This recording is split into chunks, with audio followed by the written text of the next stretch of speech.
आप जानते हैं इस वीडियो में क्या हो रहा है?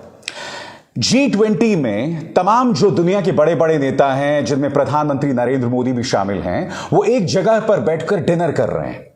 तभी अचानक चीन के राष्ट्रपति शी जिनपिंग आते हैं और जैसे कि आप देख सकते हैं, प्रधानमंत्री नरेंद्र मोदी अपनी कुर्सी से उठते हैं, उनके पास जाते हैं और फिर उनसे हाथ मिलाकर उनसे बात करने लगते हैं।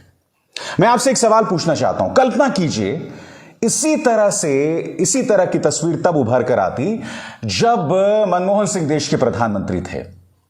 मगर मैं आपको एक और चीज याद दिलाना चाहूंगा। आज से 2 साल पहले गालवान घाटी में क्या हुआ था? मेरे 20 भारतीय जवान शहीद हो गए थे और उसके बाद यह पहली मुलाकात है शी जिनपिंग और प्रधानमंत्री नरेंद्र मोदी के बीच। सीधा सा सवाल, आखिर प्रधानमंत्री नरेंद्र मोदी को ऐसी क्या जरूरत आन पड़ी थी कि वो अपनी कुर्सी से उठे? यानी कि शी जिनपिंग उनकी पीठ के पीछे थे। शी जिनपिंग उनकी मेज की तरफ आते, उनकी टेबल की तरफ आते, तब प्रधानमंत्री उठते तो बात समझ आती। प्रधानमंत्री नरेंद्र मोदी ने उन्हें देखा, उठे, उनके पास गए, उनसे हाथ मिलाया। कांग्रेस आज सवाल उठा रही है दोस्तों। कांग्रेस से सवाल पूछ रही है कि क्या आप भूल गए हमारे 20 जवानों की शहादत को? कांग्रेस क्या सवाल पूछ रही है जो मीडिया को पूछना चाहिए आपके स्क्रीन पर। गालवान घाटी में चीनी सैनिकों के साथ हिंसक झड़प में शहीद हुए हमारे 20 सैनिकों के नाम: कर्नल संतोष बाबू, नायक सूबेदार नंदूराम सोरेन, नायब सूबेदार मनदीप सिंह, सूबेदार सतनाम सिंह, हवलदार के पलानी, हवलदार सुनील सिंह, हवलदार विपुल रॉय, लांस नायक दीपक सिंह, सिपाही राजेश ओरंग, सिपाही कुंदन कुमार, सिपाही गणेश राम, सिपाही चंद्रकांत प्रधान, सिपाही अंकुश, सिपाही गुरबिंदर, सिपाही गुरतेज सिंह, सिपाही चंदन कुमार, सिपाही कुंदन कुमार, सिपाही अमन कुमार, सिपाही जय किशोर सिंह, सिपाही गणेश हंसदा। ये तमाम नाम प्रधानमंत्री को याद होंगे ना, जब वो इस तरह से उठकर अपनी मेज से जाकर मुलाकात करते हैं। और जानते हैं आप, सबसे शर्मनाक बात ये, सरकारी एजेंसी ने इस पूरे सीक्वेंस को उल्टा बताया। हुआ क्या कि शी जिनपिंग आते हैं, प्रधानमंत्री नरेंद्र मोदी अपनी मेज से उठते हैं और उनसे जाकर हाथ मिलाते हैं। मगर एएनआई ने जो वीडियो अपने दर्शकों को पेश किया, उसके मुताबिक प्रधानमंत्री और शी जिनपिंग मुलाकात कर रहे होते हैं और उस मुलाकात के बाद जाकर वो अपनी कुर्सी पर बैठते हैं। एएनआई ने ऐसी भ्रांति, ऐसी गलत धारणा अपने वीडियो के जरिए दर्शकों को दिया। जबकि हिंदुस्तान टाइम्स क्या कहता है दोस्तों, मैं आपको पढ़ के सुनाना चाहूंगा आपके स्क्रीन पर। Footage from the Indonesian presidential secretariat's official YouTube channel showed Modi seated and conversing with US Secretary of State Antony Blinken when she and his wife Peng Luang stopped nearby to speak with Indonesian President Joko Widodo. Modi was seen getting up from his seat and shaking hands with she, who smiled. इससे ये बताया जा रहा है कि Xi Jinping तो दरअसल इंडोनेशियाई राष्ट्रपति से मिलने आए थे, मोदी से मिलने भी नहीं आए थे। भाई यही तो सवाल पूछना चाहता हूं कि ऐसी क्या डेस्परेशन, ऐसी क्या जल्दी थी प्रधानमंत्री को कि वो अपनी कुर्सी से उठे और वो जाके मिले। देखिए दोस्तों, अगर सामान्य हालात होते ना तो मैं इस पर सवाल नहीं उठाता, मगर ये वो पार्टी है जो कूटनीति पर, हमारे सैनिकों की शहादत पर वोट्स हासिल करता है। बेशक वहां पर उनकी असफलता रही हो, सर्जिकल स्ट्राइक पर ये लोग वोट मांगते हैं। तो मैं आपसे सवाल पूछना चाहता हूं, क्या इस तस्वीर पर हमें आपत्ति नहीं होनी चाहिए? आज कांग्रेस ने एक वीडियो पेश किया और मैं चाहूंगा आप इस वीडियो को देखें। वो बता रहा है कि एक तरफ प्रधानमंत्री नरेंद्र मोदी ने देश की जनता को कहा था कि हम लाल आंख दिखाएंगे चीन को, और अब हालत क्या हो गई, देखिए वीडियो। और चाइना में जाकर के चाइना के साथ उनकी इन जो हरकतों के खिलाफ आवाज उठानी चाहिए थी, लाल आंख कर करके चाइना को समझाना चाहिए था। न वहां कोई हमारी सीमा में घुस आया है, न ही कोई घुसा हुआ है, न ही हमारी कोई पोस्ट किसी दूसरे के कब्जे में है।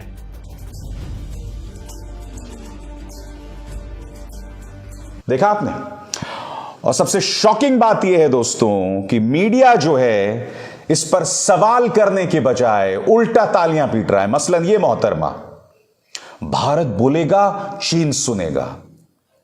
इन मोहतरमा को पता होना चाहिए कि प्रधानमंत्री नरेंद्र मोदी अपनी कुर्सी से उठे, पलटे और शी जिनपिंग के साथ जाकर उन्होंने मुलाकात की, जैसा कि वीडियो दिखाई दे रहा है। मगर मीडिया की यह दुर्दशा है कि वो ये कह रहा है कि भारत बोलेगा और चीन सुनेगा। मैं ये समझना चाहता हूं इस पूरी तस्वीर में क्या भारत का जो कूटनीतिक वर्चस्व है, भारत की जो कूटनीतिक अहमियत है, वो मुकाम ऊंचा उठा है या नीचा गिरा है? सीधा सवाल आपसे और उसके अलावा कुछ नहीं। मीडिया ये सवाल क्यों नहीं उठा रहा, मैं आपसे पूछना चाहता हूं। और आप जानते हैं मीडिया और भारतीय जनता पार्टी के प्रचार तंत्र में कोई फर्क नहीं रहा दोस्तों। अमित मालवीय क्या ट्वीट कर रहा है और बाकी पत्रकार, मैं आपको ये स्क्रीनशॉट दिखा रहा हूं आपके स्क्रीन पर। एक अमित मालवीय है, बाकी तीनों पत्रकार हैं। अमित मालवीय उसी तस्वीर को पेश कर रहा है। अमित मालवीय कह रहा है दिस इज अ मोमेंट। इस तस्वीर में दिखाई दे रहा है कि जो बाइडेन अमेरिका के राष्ट्रपति सलाम कर रहे हैं और मोदी बैठे हुए हैं और इस तरह से वो हाथ हिला रहे हैं। उसी तस्वीर को न्यूज 18 के इस पत्रकार ने, जिस पर एफआईआर दर्ज हुई थी दंगा भड़काने को लेकर, वो कह रहा है G20 बाली। फिर एक और पत्रकार है जो कह रहा है PM Modi eight G20 Indonesia, जय हिंद। मगर तमाम हदों को पार इन मोहतरमा ने किया है जो आपकी स्क्रीन पर है। सिर्फ इनका ट्वीट देखिए दोस्तों आपकी स्क्रीन पर। कभी कभी बड़ा ताज्जुब होता है, मानो मोदी कोई कीवर्ड हो, लिखो, बोलो या केवल एक फोटो ही डाल दो और फिर देखो कितने कितनों को कहां कहां से करंट लगता है। अरे भाई ऐसी भी क्या जलन कि देश के प्रधानमंत्री को दुनिया मान रही है लेकिन हम नहीं मानेंगे? हद है। इन पत्रकारों से मैं पूछना चाहता हूं कि अगर एक देश के राष्ट्रपति ने आपको का अभिवादन कर दिया, आपसे आके हाथ मिला लिया, जो बाइडेन का यह अंदाज है, वो अमूमन जब किसी से मिलते हैं तो इस तरह से सलामी देते हैं, ये उनका अंदाज है। ऐसा नहीं है कि वो खास तौर से प्रधानमंत्री नरेंद्र मोदी को सलामी दे रहे हैं, यह शिष्टाचार है। मैं आपसे पूछना चाहता हूं, अगर कोई राष्ट्रपति हमारे प्रधानमंत्री से आके मिल लेता है, उनसे हाथ मिला लेता है, हम क्या उसको लेकर इतने प्रसन्न हो जाएंगे? ऐसी ढेरों मिसालें हैं साहब। मैं नहीं भूला हूं जब राजीव गांधी प्रधानमंत्री हुआ करते थे या इंदिरा गांधी जब प्रधानमंत्री हुआ करती थी, तो उस वक्त अमेरिका के राष्ट्रपति किस तरह से उनसे मिलने आते थे। जब अटल बिहारी वाजपेयी प्रधानमंत्री थे तो उस वक्त अमेरिका के राष्ट्रपति उनसे किस तरह से मिलने आए थे। या मनमोहन सिंह जब वो प्रधानमंत्री थे तो किस तरह से जॉर्ज डब्ल्यू बुश ने उनकी इज्जत अफजाई की थी। ये तमाम तस्वीरें हैं, हम उनसे मुंह नहीं मोड़ सकते। किस तरह से बराक ओबामा ने पूर्व प्रधानमंत्री मनमोहन सिंह की इज्जत अफजाई की थी। तो अगर कोई दुनिया का नेता प्रधानमंत्री नरेंद्र मोदी से आकर मिलता है तो उससे भारत का रुतबा बड़ा नहीं हो रहा, यह सामान्य शिष्टाचार है। मगर इस मीडिया ने हमारी जो एक्सपेक्टेशंस हैं, हमारी जो उम्मीदें हैं देश के प्रधानमंत्री से, वो इतनी कम कर दी हैं कि अगर कोई आकर हमारे प्रधानमंत्री को हेलो कह दे तो हम लोग मोदी मोदी मोदी मोदी करने लग जाते हैं। कितने शर्म की बात है दोस्तों। और बात यहां नहीं रुकती है दोस्तों, मैं आपको और भी कई चीजें दिखाना चाहता हूं जो कि सवाल उठा रही है। मगर उससे पहले मैं आपको बतलाना चाहता हूं कि कांग्रेस की नेता सुप्रिया श्रीनेत ने इस मुद्दे पर क्या सवाल किया है जो आपके स्क्रीन पर है। 20 जाबाजों की शहादत पर चीन को लाल आंख दिखाते मोदी। और कांग्रेस ने बाकायदा एक ट्वीट किया है जिसमें प्रधानमंत्री नरेंद्र मोदी की यह तस्वीर दिखाई गई है। उनका एक जैकेट है, उसमें लाल आंख बनी हुई है। प्रधानमंत्री नरेंद्र मोदी ने एक चश्मा पहना हुआ है जिसमें जो चश्मे का जो फ्रेम है वो लाल दिखाई दे रहा है। मगर आज मैं आपसे कुछ और पूछना चाहता हूं। ये तस्वीर देखिए, यहां पर G20 समिट में शिरकत करने वाले दुनिया के 11 बड़े नेता बैठे हुए हैं। आप जानते हैं बैठक किस बात को लेकर हो रही है? आप में से कई लोगों को पता होगा कि रूस ने अपनी तरफ से मिसाइल दागी थी और वो मिसाइल पोलैंड में जाके गिर गए थे। रूस का कहना है कि गलती से हो गया था, या पहले तो रूस यही कहता रहा कि हमने ऐसा किया ही नहीं। मैं आपसे एक पूछना चाहता हूं, क्या इस मुद्दे पर प्रधानमंत्री नरेंद्र मोदी को नहीं होना चाहिए था? उन्हें क्यों नहीं बुलाया गया? क्योंकि देखिए, इनका प्रचार तंत्र क्या बताता है? इनका प्रचार तंत्र यह बताता है कि प्रधानमंत्री नरेंद्र मोदी ने 6-7 दिनों तक रूस और यूक्रेन के बीच के युद्ध को रोक दिया था। खुद जेपी नड्डा ने हिमाचल में जो अपनी चुनावी सभा में बात कही थी। मैं आपसे एक सवाल पूछना चाहता हूं, अगर भारतीय जनता पार्टी का यह दावा सही है, जिसे बाय द वे विदेश मंत्रालय ने सिरे से खारिज कर दिया था, विदेश मंत्रालय ने कहा था ऐसा कुछ नहीं हुआ था, भारत ने किसी युद्ध को 6 दिन के लिए नहीं रोका, क्योंकि अगर भारत किसी युद्ध को 6 दिन के लिए रोक सकता था तो उस युद्ध को वो हमेशा के लिए भी रोक सकता था। तो इस तरह की वाहियात बातें ना करें। यह बात खुद विदेश मंत्रालय ने की थी, मगर जेपी नड्डा हिमाचल जाते हैं और वहां की जनता से झूठ बोलते हैं, गलत बयानी करते हैं। मैं आपसे पूछना चाहता हूं, अगर रूस यूक्रेन युद्ध में भारत का इतना अहम किरदार था तो इन 11 लोगों में प्रधानमंत्री नरेंद्र मोदी क्यों नहीं है? बताइए। सीधा सवाल है, इससे बचिएगा नहीं। यह सवाल बहुत अहम है, क्योंकि यहां पर कायदे से प्रधानमंत्री को होना चाहिए था अगर दुनिया भर में देश का रुतबा बढ़ रहा है। सबसे बड़ी बात, क्या यूक्रेन के राष्ट्रपति से भारत की बायलैटरल बैठक हुई कि नहीं? मुझे सवाल मैं आपसे पूछ रहा हूं। यह सब बतला रहा है दोस्तों कि रूस और यूक्रेन युद्ध में भारत का कोई किरदार नहीं है। ये सवाल हैं और हम इनसे मुंह नहीं मोड़ सकते। देखिए, ऐसा है ना कि देश की जनता को मूर्ख बनाने के लिए आप अपने प्रचार तंत्र से इस तरह के पालतू पत्रकारों से आप अनाप शनाप बुलवाते रहिए, वो एक अलग मुद्दा है, मगर जो आपके सामने हकीकत है वो मैं आपको सिर्फ इस मंच पर रख रहा हूं। मैंने आपको कई तस्वीरें पेश की। नंबर 1, ये वीडियो, आखिर प्रधानमंत्री अपनी कुर्सी से उठकर शी जिनपिंग से क्यों मुलाकात करते हैं? क्या वो 20 जवानों की शहादत को भूल गए? नंबर 2, ये तस्वीर, रूस ने जो पोलैंड पर मिसाइल दाग दी उसको लेकर 11 नेता बैठक करते हैं, मगर यहां पर प्रधानमंत्री नरेंद्र मोदी क्यों नहीं है? ज़ेलेंस्की, यूक्रेन के राष्ट्रपति ज़ेलेंस्की के साथ क्या प्रधानमंत्री नरेंद्र मोदी की बायलैटरल बैठक हुई या नहीं हुई? यह मेरा सवाल है आपसे, हां या ना में जवाब दीजिए। ये तमाम तथ्य हैं और इससे हम नजरअंदाज नहीं कर सकते, इससे मुंह नहीं मोड़ सकते हैं। प्रचार के नाम पर आप कुछ भी अनाप शनाप बकते रहिए, उससे कुछ नहीं होने वाला है। मैं आपको एक और चीज बताता हूं। पत्रकार राकेश मोहन चतुर्वेदी ने एक बहुत दिलचस्प बात बताई है, क्योंकि देखिए इस सरकार के दिमाग में सिवाय चुनावों की कुछ नहीं चलता है दोस्तों।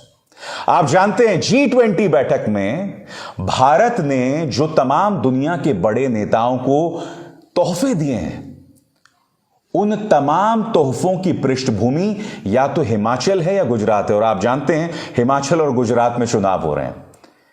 इसलिए प्रधानमंत्री ने क्या किया कि दुनिया के इन तमाम बड़े नेताओं को जो उन्होंने भेंट की, जो गिफ्ट दिए, वो या तो हिमाचल प्रदेश से थे या गुजरात से। यानी कि इस सरकार के दिमाग में सिवाय चुनाव के कुछ नहीं चलती। मैं आपको बतलाना चाहता हूं कि राकेश मोहन चतुर्वेदी ने दरअसल ट्वीट क्या किया है, जो आपके स्क्रीन पर है। पत्रकार राकेश मोहन चतुर्वेदी के मुताबिक हर तोहफा जो प्रधानमंत्री नरेंद्र मोदी ने किसी हेड ऑफ स्टेट को दिया वो या तो हिमाचल से था या गुजरात से। मसलन अमेरिका को उन्होंने कांगड़ा की एक पेंटिंग दी, कांगड़ा जो हिमाचल में है। ब्रिटेन को उन्होंने दिया मातानी पछेड़ी, जो कि गुजरात से। पिथौरा पेंटिंग दी ऑस्ट्रेलिया को। पाटन का दुपट्टा दिया इटली को, पाटन जो कि गुजरात में है। और फिर कच्छ का अगाती बाउल वो उन्होंने दिया फ्रांस, जर्मनी और सिंगापुर को। और सूरत का जो सिल्वर का यानी कि चांदी का बाउल था वो उन्होंने इंडोनेशिया को दिया। और मंडी का ब्रास सेट वो उन्होंने स्पेन को दिया। सीधा सा सवाल, इस सरकार के दिमाग में सिर्फ चुनाव जीतना है और इसके अलावा कुछ नहीं। कूटनीति नाम की कोई चीज नहीं है। मैं आपसे समझना चाहता हूं कि 20 जवानों की शहादत के बाद इस वक्त चीन के साथ जो हमारा व्यापार है वो आसमान छू रहा है। और वो जो बायलैटरल व्यापार है वो चीन के पक्ष में, ऐसा नहीं कि भारत के पक्ष में है। जो ट्रेड का वॉल्यूम होता है, समझ रहे ना आप मैं क्या कह रहा हूं, वो चीन के पक्ष में है, भारत के पक्ष में नहीं है। आपने एक टिकटॉक बैन कर दिया क्योंकि आपको उससे कुछ वोट्स मिल सकते थे, मगर चीन के साथ हमारा व्यापार लगातार बढ़ रहा है। चीन अब भी हमारी उन जमीनों पर बना हुआ है जहां पर एक जमाने में, आज से 2-3 साल पहले, हमारे भारतीय सैनिक आसानी से गश्त लगा सकते थे। ये तमाम सवालात हैं जो कोई प्रधानमंत्री नरेंद्र मोदी से नहीं पूछेगा। अरुणाचल के उन हिस्सों में जहां चीन की सिर्फ एक मिलिट्री पोस्ट हुआ करती थी, वहां पर जैसा कि आप जानते हैं चीन ने पूरे गांव बसा दिए हैं। डोकलाम, जिसके बारे में दावा किया जाता था कि भारत ने चीन को पीछे खदेड़ दिया है वहां से, वहां पर चीन ने पूरा गांव बसा दिया है, पूरा इंफ्रास्ट्रक्चर है, मिलिट्री इंफ्रास्ट्रक्चर है वहां पे उनका। ये कोई सवाल नहीं पूछने वाले। और आज जब मैं सवाल पूछ रहा हूं, मैं दावे के साथ कह सकता हूं, कई अंधभक्त आएंगे कमेंट सेक्शन में और अनाप शनाप बातें कहेंगे। मैं चाहता हूं आप लोग अपनी बातें रखें, चाहे गालियां ही देनी है, आप रखिए अपनी बातें, क्योंकि मैं चाहता हूं देश की जनता देखे कि आप अंदर से क्या हो चुके हैं भक्ति के चलते। मगर भैया, इस मंच पर हम तो सवाल करते हैं और सवाल डंके की चोट पे करते हैं, और वो आगे भी बंद नहीं होंगे। ये इनका पालतू मीडिया बेशक बीजेपी का प्रचार तंत्र बनकर इस तरह के ट्वीट्स करता रहे, हमें कोई फर्क नहीं पड़ने वाला है, मगर इस मंच पर मैं सवाल करता रहूंगा। अभिसार शर्मा को दीजिए इजाजत। नमस्कार।